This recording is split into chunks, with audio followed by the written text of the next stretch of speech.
This video is about how Adam Smith basically shaped the economic thinking we have right now in the world. And I think it's a very bad thing, and it's very important for people to know this. I feel like this is the main thing Western propaganda is trying to hide. So also I hope I don't get shot for this or something. But in 1776, Scottish economist Adam Smith published The Wealth of Nations, laying out the idea that free markets and individuals pursuing their own gain could create prosperity through the invisible hand. So basically saying, if you pursue your own gain, this will, with this system, basically mean that in the end everybody will benefit from this. Just pursuing your gain will make everybody benefit. Smith's ideas sparked the Industrial Revolution, and I feel like honestly it's somewhere between blind and stupid, and on the other hand just knowing basically you are privileged, or knowing where you stand and feeling like this is the best way for us to move right now, because these blind spots are not they are big. He assumed labor was free and fairly compensated, wrong in colonies and emerging industrial societies. And UK literally had these colonies, so quite crazy. He underestimated how power imbalance allow nations or elites to exploit resources. He ignored the long-term effects of inequality and competition, which could fuel political tension and wars. In short, Smith's theories justified industrial growth while also creating a global system prone to exploitation, inequality, and conflict.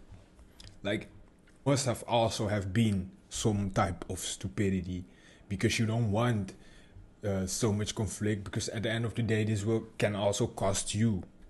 He probably underestimated that, but still. Britain industrialized first, followed by much of Europe. Steam engines, mechanized factories, and railways transformed economies. Factories required raw materials: cotton, rubber, iron, gold, diamonds, etc. Nations competed aggressively for resources, and markets creating the economic logic for imperialism is basically what Adam Smith did, in my opinion, and yeah, basically it's what he did. Smith's ideas legitimized overseas expansion. If markets allocate resources efficiently, nations wanted Africa's wealth to fuel their industries.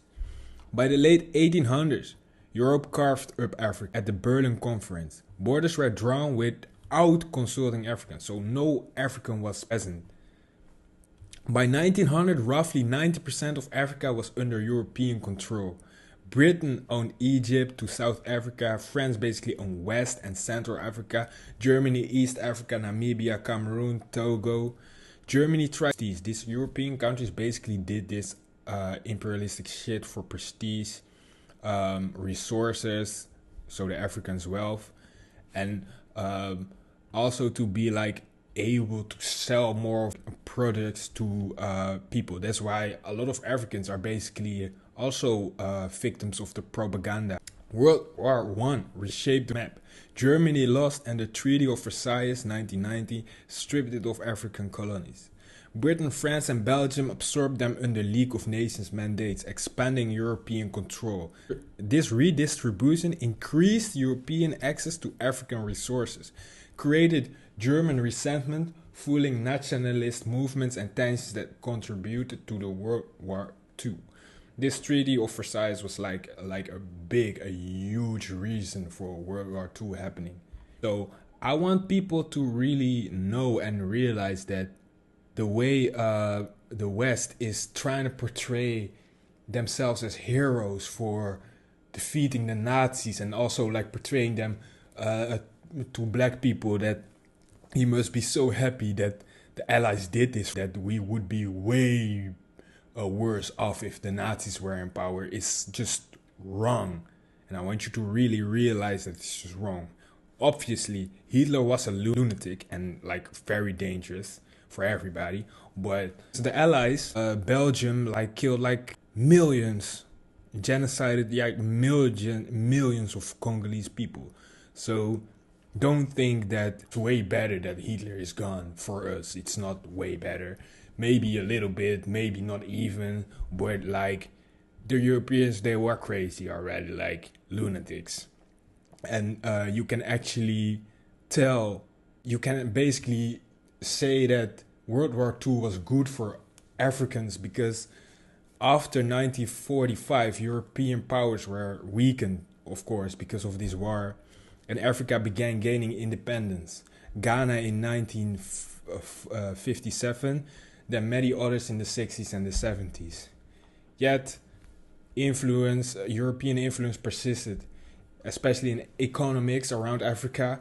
Nations exported raw materials, imported finished goods, and relied on Western loans. Economies were still structured to serve global powers, the European global powers. Financial tools. The CFA franc tied 14 West and Central African countries to France. Middle East military influence. US and Europe maintained bases in Israel, Qatar, Bahrain, Kuwait, Saudi Arabia, and Jordan. So basically, I'm trying to say that Israel, this influence we have over Israel and Israel having over us, is basically also a part into controlling Africa. Like control of Israel and regional bases helps secure African trade routes and influence, which could be critical if global powers try to reassert economic dominance over African resources. And I feel like this is something that's happening. I feel like China and Russia are basically in on it, and all this shit happening in Israel could be like a huge reason for World War III happening. Just saying, because Africa is rich in oil, gold, diamonds, uranium, cobalt, rare earth metals, and we really need all this shit. Leaders like Gaddafi tried to unite Africa, a single currency, continental projects, supporting liberation movements. This threatened Western access to resources. Global powers responded: economic sanctions, political pressure, and ultimately NATO intervention in 2011.